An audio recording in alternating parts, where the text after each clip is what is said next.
This is a bonus video from my Metal Month Making Demos Fast episode where I talk about a template that I created, I talk about ingesting phone audio, I transcribe it and turn it into MIDI.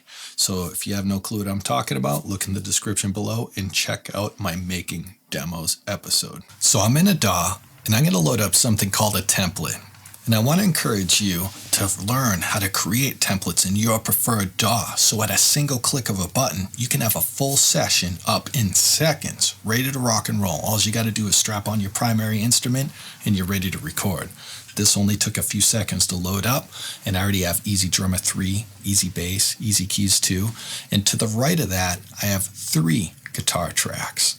This one that's panned up the middle, this is my main guitar track that I'm going to write and produce the song with. And the one to the right of it, this is my double track or my overdub track. And both of these tracks have the same instance of EZMix on it. I'm using the Metal Guitar Gods 3 EZMix pack and the Andy 51 Bright preset. I wasn't picky at all. I heard it, I hit a power chord, I said that's it, and I kept moving. What's particular about these two mono guitar tracks is that they are both routed to this neighboring track next door, commonly called a bus track. So if you don't use bus tracks, research that as well in your DAW. A bus track is where you group similar related tracks together so you can control them at the same time. It really helps for a speedy workflow. So if I hit mute on this track, both of these channels are mute. If I hit solo, they're both solo. I can adjust the volume of both of these tracks at the same time. And lastly, I can add an effect or a plugin to this bus track and actually treat both of these tracks at the same time. And right now there's an instance of EZMix. I just have no preset selected because I'm not sure what I want to do there yet. When my song demands my guitars get brighter and more compressed, then I'll come back to that instance. Lastly, on my master fader, there's 2 instances of EZMix. The first one's important. There's a EZMix pack called Mastering, and it has the 60s preset. The reason why I select this and put it on my master fader is so I'm not hearing all these raw tones that might sound muted or not vibrant. When I select this 60s preset, everything sounds compressed and there's good high end. It's just I can hear everything quickly. And that's really important to get me in the mood so I can just get into writing. And the second instance of EZBix is more of a utility for my situation right now. It's kind of extra credit. I'm just using a hard limiter from the Mastering 3 pack. And the reason why that's on there is because if I'm recording a video for you or streaming live and something too loud happens, this hard limiter will save the take and I won't have to do it all over again. So that's just a utility for my situation. So I want to encourage you to figure out how to make templates in your DAW so you can be up and running in seconds so you don't lose your ideas. You can get them down instantly. Let's try to get some content into our session. Months ago, when I knew I was going to make some Metal Month videos, I hummed some melodies right into my phone.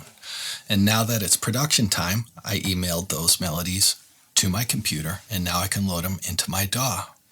So let me just grab this phone melody, import it into my DAW, and as extra credit, I just like to color these types of tracks yellow. So when I look at my session at a distance, I can see that anything that's yellow should not make it to my final mix because it's a utility, it's a reference track, right? I just thought I'd mention it in case you never thought about color coding before. So let's listen to this.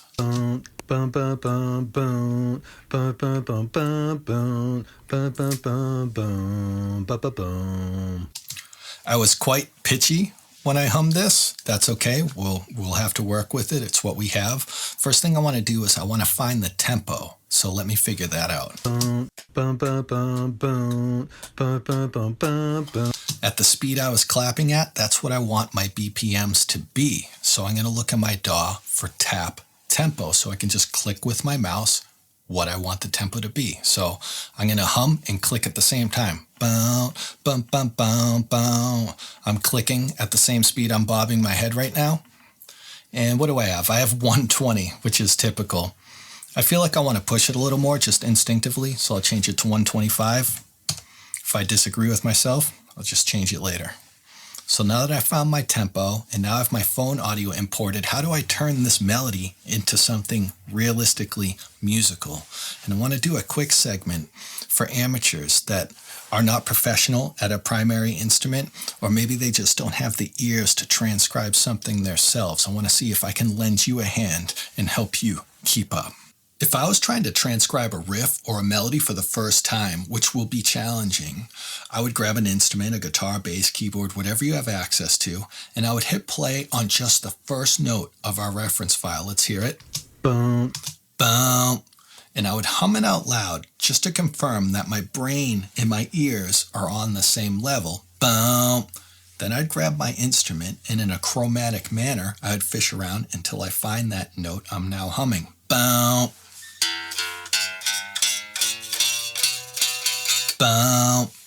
So there's the target note. I found it, I'll remember it, and then I'll move on to the second note in the reference file. In this case, to move faster, I'm going to do the whole first phrase though. Boom, boom, boom, boom, boom. Boom, boom, boom, boom, boom. So that next note seems higher in pitch, so I'm going to move up the fretboard to get a higher note. And it seems like the very next fret conveniently is the next note. So there's the first phrase. Secondly, to move faster, if possible, if I can maintain a melody in my head and hum it out loud while fishing around random notes on my fretboard, I would just work that way to move faster. So it's boom, bum, bum, bum, bum, bum, bum, bum, bum, bum. That's the secret note we haven't found yet. So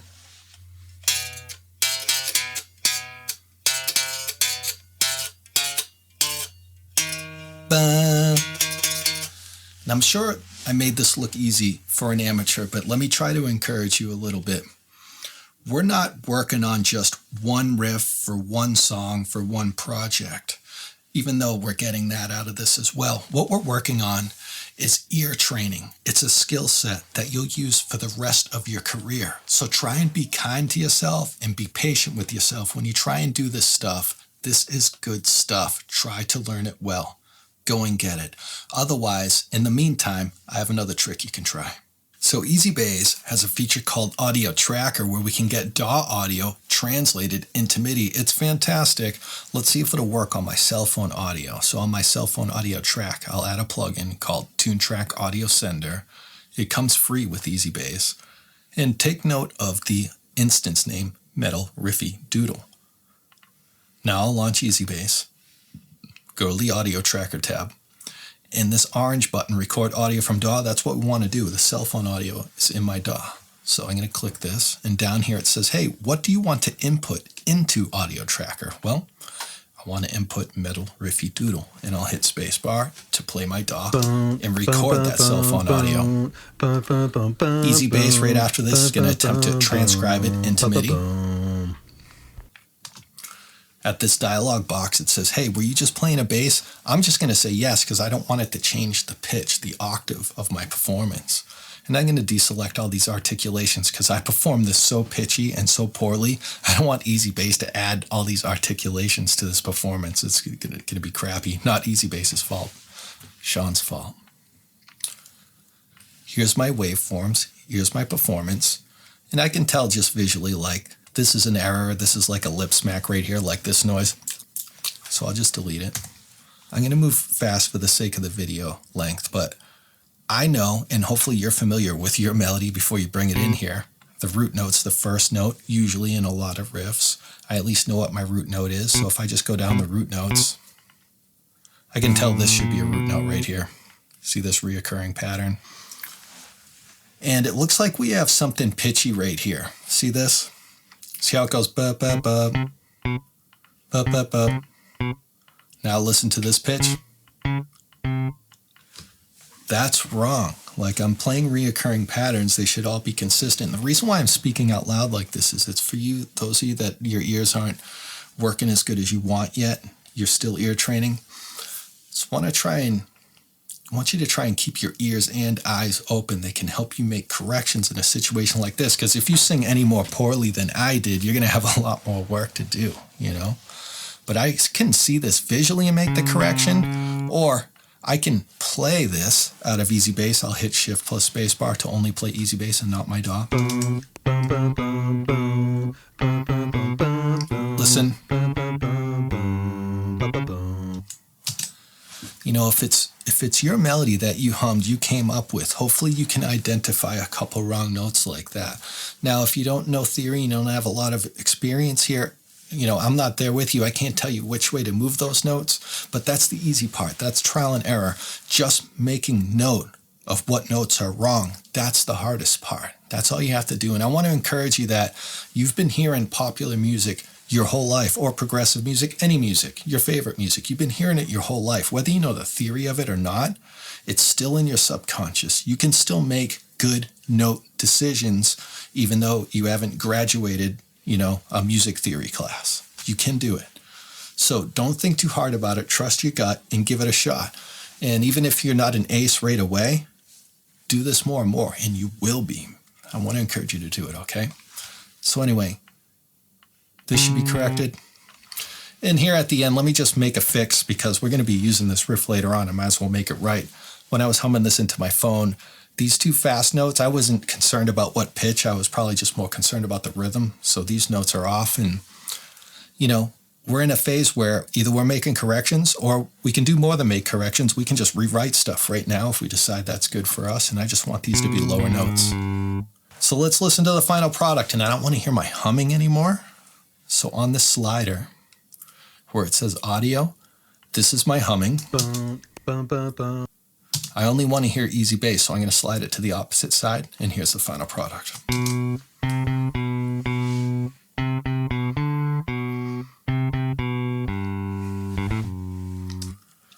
It sounds cheesy as all heck, but you weren't inside my head when I hummed this into my phone.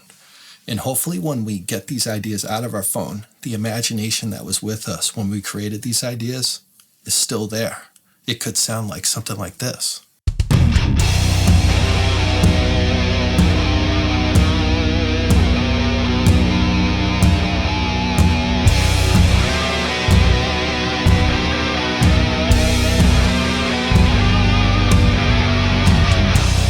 I hope you got something out of that video. Check the description below to advance onto my Making Demos Fast video.